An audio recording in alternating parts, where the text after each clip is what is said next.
Cíntia Michels está na área. E na área comigo hoje, ela, que é empreendedora do ramo da beleza, já morou em Londres, hoje está entre Estados Unidos, Brasil, o mundo é a sua casa, né?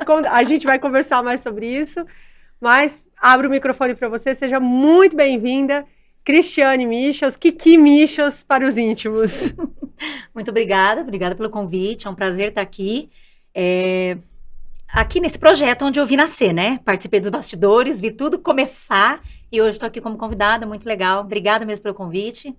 E vamos falar um pouquinho sobre essa vida louca de andar pelo mundo.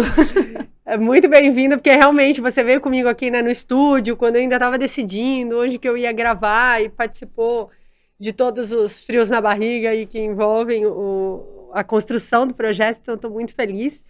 E feliz de trazer você aqui hoje para a gente contar sobre essa tua experiência de ter morado em Londres, de empreender, de criar o seu próprio salão, porque a gente sabe que tem muita gente no Brasil que fica com esse olhar para fora, né? Ah, eu quero ir embora, eu quero morar em outro país, eu quero ir lá, que lá é tudo muito melhor.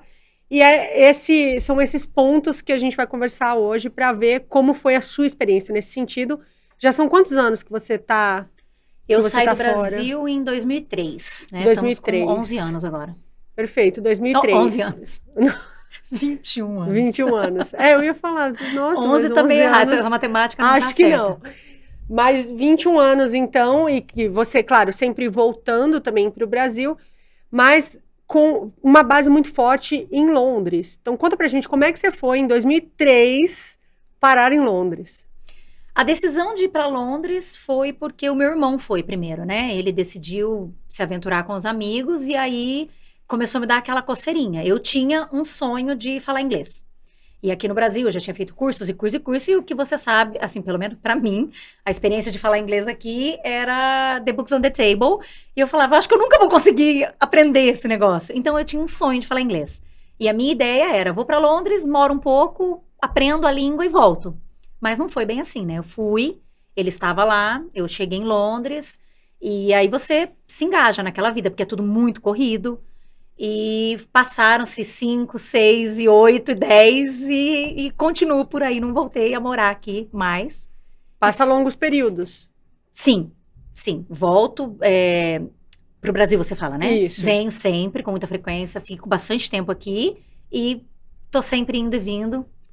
Depende onde está a base, Exatamente. Né? E você, quando você chegou em Londres, eu acho bem legal contar isso, porque as pessoas ficam imaginando, como é que é? Eu chego lá para eu poder trabalhar, é fácil, é difícil. Claro que a gente está falando de um cenário há 21 anos atrás, Isso. Que era realmente, eu me lembro disso, estava todo mundo indo para Londres naquela época, lá no interior do Paraná, de onde a gente veio. Exatamente. Eu me lembro assim, que era muita gente indo para Londres naquele momento, e a gente está num ambiente diferente hoje. Então, conta um pouco, vamos pensar na sua experiência naquele momento que você foi. Como que foi? Você chegou lá, foi fácil, foi difícil para conseguir trabalhar?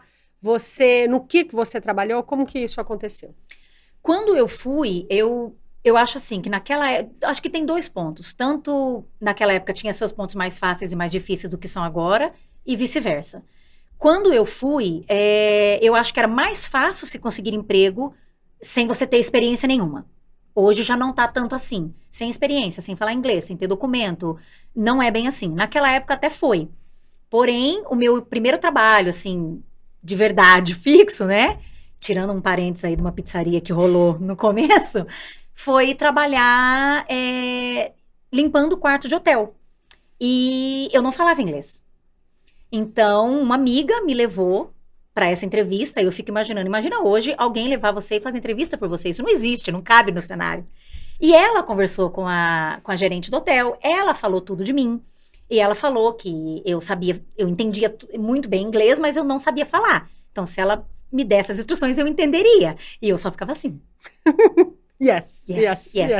E aí, eu acho que eu entreguei, né, de bandeja pra mulher no final, quando a minha amiga virou pra mim, ao invés dela falar diga obrigado ou diga thank you, ela virou pra mim e falou assim, say thank you. Eu olhei pra dona, say thank you, querendo agradecer porque ela tinha me contratado, eu nem sabia que ela tinha me contratado. Então ela olhou e falou assim, essa menina entende muito bem. Muito inglês, entendeu tudo. Mas deu certo e ela me ensinou o trabalho, então era tudo mostrando ao invés de falando, porque eu também realmente não entendia. E foi assim que eu comecei a trabalhar, sem falar inglês, sem entender nada, limpando o quarto de hotel. E depois você teve outras aventuras também, né? Nesse sentido. Você trabalhou com algumas outras coisas, não foi? Eu sempre lembro da história da bicicleta, que é muito boa. A bicicleta, ela veio logo após o meu segundo trabalho, que esse foi o primeiro do hotel. Dali, recebi uma proposta de uma amiga para trabalhar em limpeza de construção, que não era nada fácil, mas foi uma experiência e tanto. E desse trabalho, eu fui para vender sanduíche. Era uma empresa chamada Darwin's Deli. Ela fazia delivery de sanduíche, salada, sopa, tudo que você imaginar tinha no meu carrinho. Então, eu trabalhava, a minha região era bem central ali em Londres, na Tower Bridge, atravessando aquela ponte todo dia de bicicleta, uma loucura, carregando um carrinho, assim, muito pesado. Tinha muito sanduíche, tinha sopa, tinha salada, tinha macarrão, tinha batatinha, suco, Coca-Cola. Era um restaurante Era um ambulante. Restaurante ambulante. Isso antes do iFood. Isso antes do iFood, exatamente, antes do iFood. Eu já fazia Ubers e essas coisas naquela época.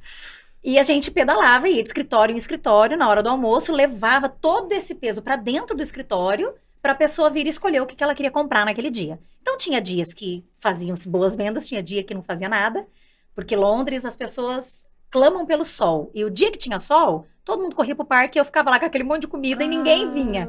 Dia de chuva, que era o mais difícil, eu tava lá chuva trabalhando, era onde ninguém queria sair do escritório, então eu fazia boas vendas.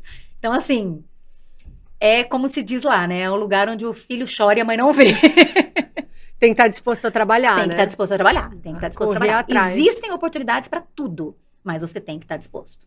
Porque nem tudo é fácil. Não vem de bandeja. Não. E quando você foi, você já tinha a profissão de cabeleireira? Já. Eu já era cabeleireira na época, porém cheguei lá sem conhecer ninguém, né? Eu tinha meu irmão, mas eu não conhecia ninguém, eu não sabia a língua, então eu não sabia nem por onde começar a trabalhar. E esses trabalhos que eu te falei, que eu fui fazendo, eu tinha... Depois do trabalho, eu ainda chegava em casa e ia na casa das pessoas. Porque daí eu fui conhecendo uma pessoa aqui, outra ali. Então, eu ia nas casas, fazia um cabelo, um corte, tintura e fui... Aí, eu fui conhecendo mais gente, aumentando ali o meu network ali de poder fazer uma clientela. E você foi trabalhar depois em outros salões, né? Você, antes de ter o seu, você trabalhou... Trabalhei. Antes disso, passei por garçonete, passei por outras coisas até chegar num salão. Nossa, é verdade, dos advogados, não tinha essa história? Isso, eu trabalhei num lugar que era a Associação de Juízes de Advogados lá de Londres. Então, a gente fazia muitas festas à noite, coquetéis, jantares, e servia o almoço para os membros essa associação, né? Os membros ali, eles almoçavam todos os dias, então eu trabalhava de garçonete, trabalhei em restaurante italiano também, como garçonete. E depois foi parar, então, conseguiu entrar nos salões e decidiu, em algum momento, ter o seu. O que fez você ter essa virada de chave entre eu vou trabalhar para alguém e eu vou ter o meu próprio negócio num outro país? Exato. Há quanto tempo você estava lá, quando você abriu o seu salão? Quando eu abri o salão, eu estava lá... vamos fazer essa cálculo rápido aqui, uns 8 anos. Uns 8 anos. Eu já estava Nossa, já tinha ralado muito. Já tinha ralado muito. E desses 8, os 2 últimos, eu estava trabalhando em salão já. Tá. Então, foram 6 anos fazendo de tudo um pouco e atendendo cliente em casa, até começar a trabalhar no salão. Calma, Minto, tem um parênteses aí que durante todo esse período de garçonete e tudo mais, eu arrumei um salão inglês para eu trabalhar. O meu primeiro salão foi inglês, não foi nem brasileiro. E eu trabalhava aos finais de semana. Então, toda sexta e sábado era o dia no salão e o resto da semana eu tinha esses outros trabalhos, que era garçonete, fazia coquetéis, essas coisas. E nesse período, então, foram 5 anos dentro de um salão inglês, junto com esses outros trabalhos, para, por último, ficar daí trabalhando full time num salão de cabeleireiro, até dar um passo para o meu próprio negócio, exatamente. E o que fez você virar essa chave de falar, eu vou empreender, eu vou arriscar? Porque é um risco, né? Quando você está trabalhando para alguém, você encheu os picuá, você pede as contas e vai embora. E vai embora, exatamente. Agora, quando você tem teu próprio negócio, encher os picuá, o boleto tá no teu nome. Exatamente. Não tem opção. Foi uma decisão, fazer dar certo. Foi uma decisão meia, assim, eu saí desse salão que eu trabalhava brasileiro, fui para um outro salão no centro de Londres, onde eu não me encaixei muito, ali o movimento não estava me ajudando muito. E eu tava desanimada. E uma cliente me ofereceu. Ela virou pra mim e falou assim, mas por que que você não faz o teu próprio salão? Por que você não abre o teu próprio negócio ao invés de trabalhar para os outros? E eu assim, mas como eu abri o salão? Né? E ela, na hora, ela não pensou duas vezes e ela já me segurou e falou assim, eu entro com você. Eu arrumo o capital e a gente faz uma sociedade. O que você acha? Eu nem pensei duas vezes. Eu falei, eu não vou nem pensar. E eu entrei de cabeça. Com 2 dias, a gente já estava procurando lugar para alugar. E foi tudo muito rápido. Então, foi tudo muito rápido e foi uma experiência incrível. Foi a melhor coisa que eu fiz. Sair de funcionária para o meu próprio negócio. E ficamos juntas em sociedade. Não deu 1 ano, porque ela, nesses 10 meses, ela decidiu vir embora para o Brasil. Então, eu acabei comprando a parte dela e aí... Foi mais para ajudar, né? Exatamente. Ela transição. Literalmente foi uma grande ajuda. Porque se ela não tivesse feito isso, talvez eu não tivesse tomado a coragem ou a decisão de encarar. Quando ela virou, opa! Que ideia genial, vamos embora. Então, ela foi um grande step. E a Alessa, muito obrigada, viu, Alessa? Por ter me ajudado nesse início, que foi muito legal. E você, quando estava lá no salão, depois foram quantos anos de salão lá em Londres? O salão ficou aberto por 10 anos. 10 anos, 10 né? Anos. Eu lembro que... Na virada ali, de 9 para 10, foi quando veio a pandemia, né? E aí foi bem na hora de fechar. É verdade. Foi bem na pandemia. É. Mas você já estava, assim, caminhando, porque você já estava tomando uma outra decisão de vida naquele momento, né? Já estava. Então, eu já estava no processo de fechar o salão, de passar para frente, porque eu tinha outros planos e aconteceu exatamente na mesma hora. Foi tudo coordenado, Foi muito né? coordenado. Foi eu sair dali, a pandemia veio e aí deu uma mudada na direção por um tudo, período. Né? E você, quanto tempo foi assim, ou como foi a experiência entre, tá bom, agora eu tenho o meu salão, agora eu tenho que trazer os meus clientes, né? Não é mais, os clientes não são do salão de outra pessoa, eu tenho que montar a minha base de clientes, eu tenho que administrar mesmo o negócio, porque é uma habilidade diferente você prestar um serviço de cabeleireira de você agora ser a dona do negócio. Você tem que ter um outro olhar, você tem que ter uma outra postura, uma outra atitude para você fazer aquilo efetivamente vingar, né? Como diz na linguagem por aí. Então, como que foi isso, assim? Você abriu e logo já encheu? Demorou um pouco? Porque quando eu fui conhecer o teu salão, você já estava bombando. Você já era um cliente atrás do outro, era uma loucura. Inclusive brasileiros e estrangeiros também, sim, né? Sim. Então já era uma fase mais consolidada. Como que foi esse começo? O começo sempre é um pouquinho mais complicado, como acho que qualquer negócio, né? Porém, já tinham 8 anos que eu estava lá, eu já conhecia muita gente, já tinha atendido muita cliente em casa, já tinha feito uma agenda ali, né? Já tinha conseguido bastante pessoas. E o fato de eu ter trabalhado também no salão brasileiro, apesar de, quando eu decidi abrir o meu, eu não tinha contato com os clientes do salão e não era o meu objetivo ficar ligando para cliente de outro estabelecimento. Mas a região que eu abri o salão era uma região de muitos brasileiros, então passava-se muita gente na porta e eu fiz questão de colocar uma bandeira brasileira bem grande para todo mundo que passasse saber que aquilo ali era um salão brasileiro. Porque as brasileiras procuram muito serviço brasileiro, inclusive as inglesas gostam muito do trabalho brasileiro. Então, era uma rua muito movimentada e ali foi passando. As pessoas passando na rua, olha um salão novo aqui. Então, eu comecei a ser conhecida dessa forma. Muitos amigos, né? Porque teve muita gente que regaçou as mangas mesmo na hora de abrir o salão para ajudar com a limpeza, para ajudar com a decoração. Então, muita gente colocou a mão na massa para ajudar a gente. Todo mundo se tornou cliente. Porque mesmo quem não era, virou cliente nessa época. E aí foi o boca a boca. A partir daí foi boca a boca. É um falando pro outro e, graças a Deus, foi muito bom. Foi um período muito bom. Você até ganhou prêmio, né? Ganhei prêmio. Nós tivemos... Lá em Londres ainda tem até hoje o... E-Londres Awards, se eu não me engano. E aonde você é convidada a participar de certas categorias. E aí tudo vai para votação. Então ganha quem tem a maior votação, o mais votado pelo público brasileiro. E eu ganhei por 2 anos consecutivos como melhor salão brasileiro em Londres. E 1 ano eu entrei como cabeleireira também ganhei na categoria de cabeleireira e foi Foi assim, foi um bom reconhecimento, porque assim, é os clientes, né? É o cliente que fala de você, então, e aquilo me deixou muito feliz saber que as minhas clientes confiavam muito e gostavam muito e fizeram de tudo e torceram para que eu ganhasse. Então, foi uma conquista bem bacana. Ah, parabéns, é muito legal. Eu, como cliente que passei lá pelo seu salão, posso atestar a qualidade do serviço e a dedicação. E você sempre criou, né, um ambiente. Eu lembro desse salão, ele sempre teve um charme especial, um cuidado, uma atmosfera. Você sempre foi muito cuidadosa, né, na criação desse ambiente. Isso era uma coisa sua ou foi uma coisa você pensando da sua natureza ou foi uma coisa que foi mais milimetricamente pensada, assim, no sentido, acho que se eu botar isso aqui vai ser mais interessante para o cliente, ou porque é você, é a sua cara? Foi mais a minha cara, porque assim, quando a gente abriu o salão, foi uma coisa que nós começamos, foi tudo muito rápido. Então, a gente arrumou o que deu para arrumar e entramos e começamos com o salão até meio cru. E com o decorrer do tempo, eu fui arrumando conforme deu para ir organizando e deixando com a minha cara. E era uma coisa muito minha que até hoje eu guardo isso com muito carinho, de cliente chegar no meu salão e falar assim, Kiki, quando eu chego no teu salão, eu tenho vontade de tirar o sapato, porque parece que eu tô entrando em casa. Exatamente. Né? As pessoas diziam que se sentiam muito confortáveis, que a atmosfera era gostosa, que eles... E era muito visível nas minhas clientes, porque quando elas acabavam de ser atendidas, elas não iam embora. Então, às vezes, o salão estava super lotado e as clientes sentadas tomando café e não queriam ir embora. Conversando ali. Exatamente, passava a tarde. Tipo, meu dia de spa, eu vou ficar aqui batendo papo porque é muito gostoso. Então, isso também é algo que eu guardo com muito carinho, porque não existe nada melhor que alguém virar pra você e falar que ficar do teu lado o dia inteiro é uma delícia.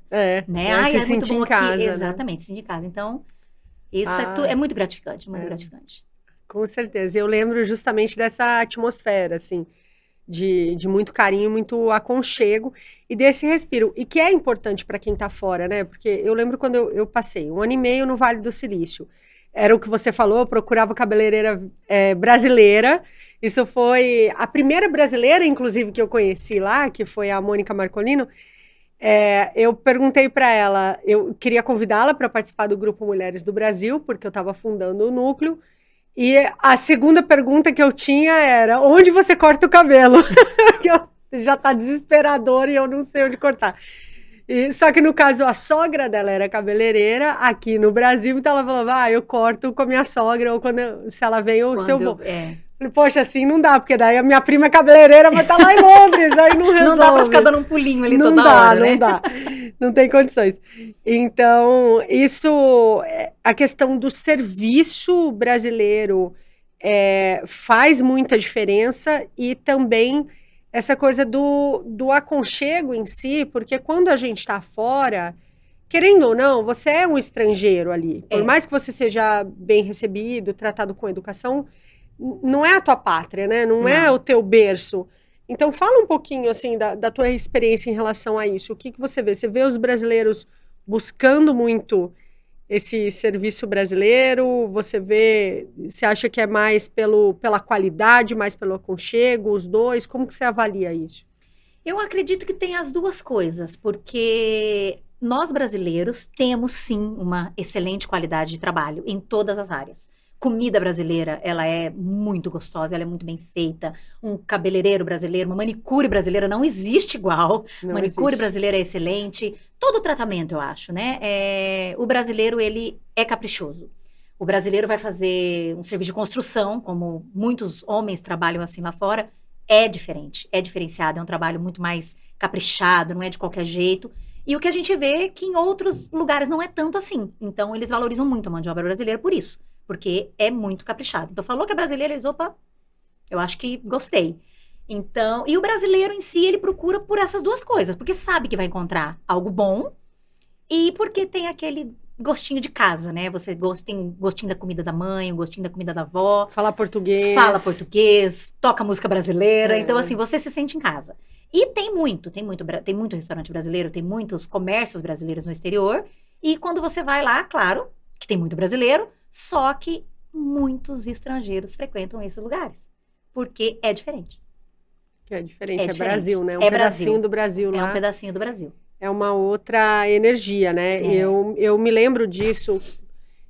quando eu entrevistei as cientistas que estão lá no Vale do Silício e que estão em Washington também, e elas falavam isso, do quanto os profissionais brasileiros são procurados por causa da qualidade. A gente tem meio que uma síndrome de vira-lata, de forma geral, de achar que, de valorizar demais o que é de fora e não valorizar o que é do Brasil.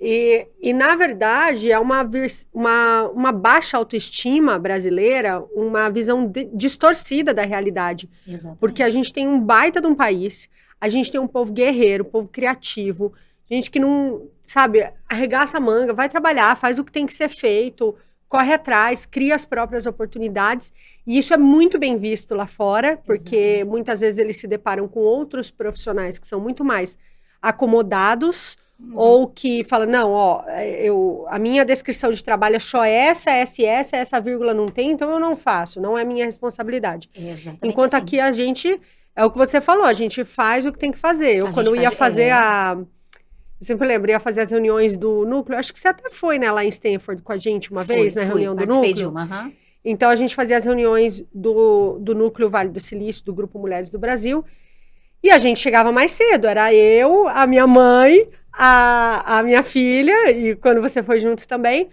a gente chegava mais cedo, abre a sala, varre o chão, vamos e limpa tudo, serve o café, deixa tudo preparado, depois chegam as outras mulheres do núcleo, ajudavam a finalizar, depois chegavam as pessoas que estavam vindo a primeira vez, e ao mesmo tempo, depois era eu que estava lá conduzindo a reunião, a palestra, apresentando o grupo, e estava realmente de anfitriã em todos os sentidos, porque é isso, a gente faz o que tem que fazer para a gente ter um bom resultado. E não ficar, não, eu sou a líder do núcleo, não vou varrer o chão. É uma incoerência, é uma besteira. Só que a gente ainda vê acontecendo muito. E o brasileiro não, o brasileiro vai e faz. Então, isso é uma coisa muito admirável e você é uma dessas brasileiras que levanta a nossa imagem no exterior, porque vai para realmente contribuir e fazer uma coisa boa. Agora, conta pra gente, porque daqui a pouquinho a gente já vai fechar e tá bom demais esse papo. Perrengues, assim, teve perrengue que você fala assim, meu Deus, eu não acredito que eu tô nessa situação, ou de coisas, de sacrifícios mesmo, que você escolheu fazer porque você achou que ia ser uma situação válida. Por exemplo, eu lembro da época do próprio salão, né? Teve uma época que você mudou para o salão, não foi? Sim, teve. Conta um pouco disso, porque a gente está falando muito das partes bonitas, né?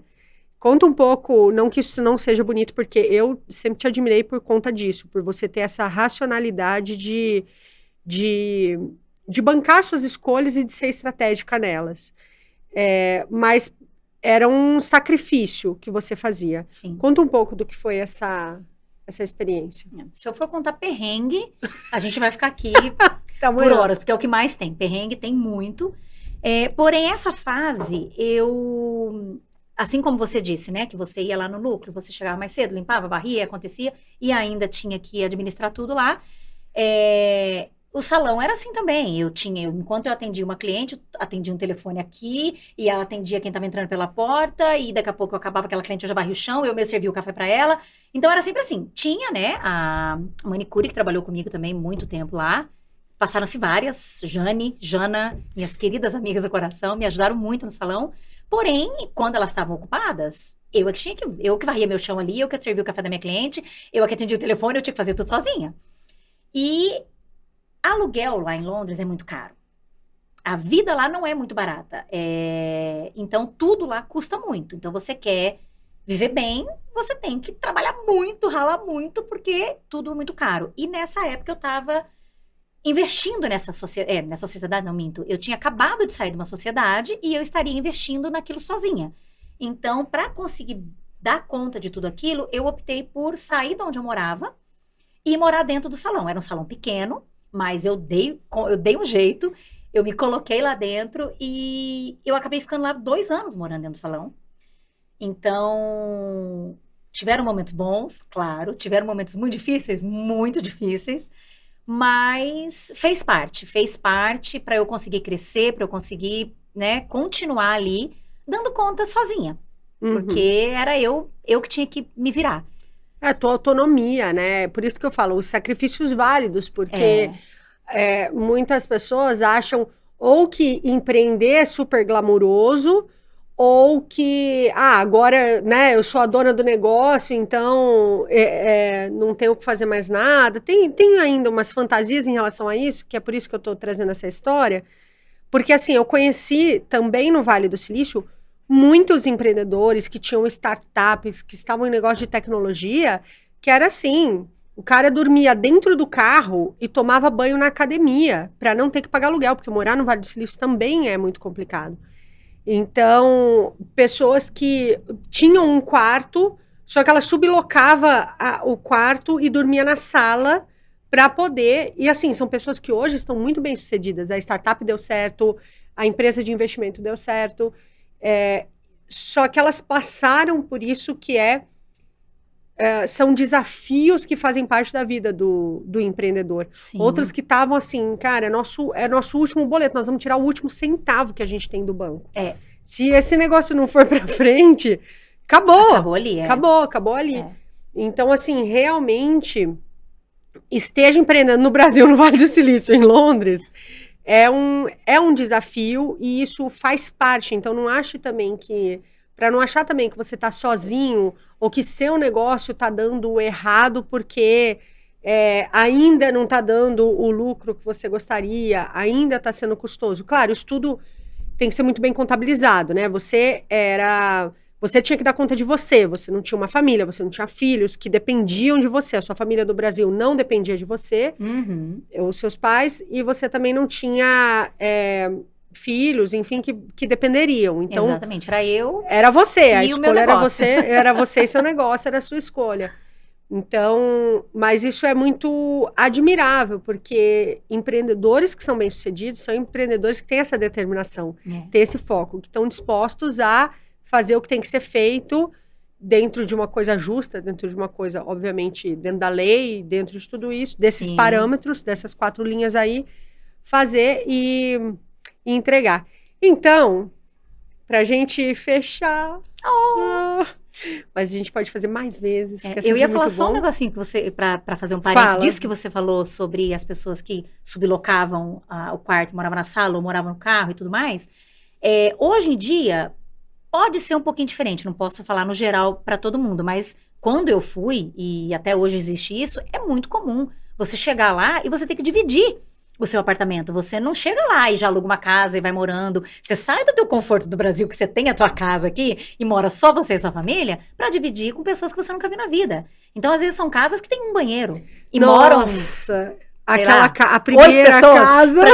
Você viu isso. Eu vivi! Você viveu. Por 20 dias. Você viveu isso. Por você 20 tem que dividir. dias. Você tem que dividir a cozinha. Eram 10 pessoas, não eram? Eram 10 pessoas, Estranho, um banheiro. que a gente não conhecia. A gente só conhecia teu irmão.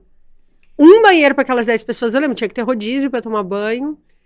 A geladeira era... Nossa, era muito... Você tem que dividir o espacinho na geladeira para caber tuas coisas, então assim... Eu lembro. Faz parte, né? Foi uma experiência, mas eu lembro dessa loucura, desse choque de realidade mesmo, de você sair, como você falou, né? Da tua casa, do teu conforto, da tua família, e de repente você tá... Você vive num quarto, né? Você faz a comida, leva a comida pra dentro do quarto, acaba comendo dentro do quarto. Tua vida é dentro do quarto. Nossa, lembrei daquele... Nossa, de umas comidas que tinha lá perto, que a gente comia pra economizar dinheiro. Lembra do Santos? Bem isso, eu lembrei. A gente contava as moedinhas, né? 2 sanduíches por 2 libras. Nossa, imagina o que tinha lá dentro, socorro. Mas eu lembro, porque era isso. Eu lembro que no caso, eu tava, né? Eu tinha ganhado a viagem de uma tia e eu tava com o dinheiro super contado. E eu lembro que eu anotava assim, centavo por centavo do que eu gastava, apavorada. Porque o dinheiro não ia dar pra viagem inteira. Teu irmão, no fim, acabou me salvando muito nisso.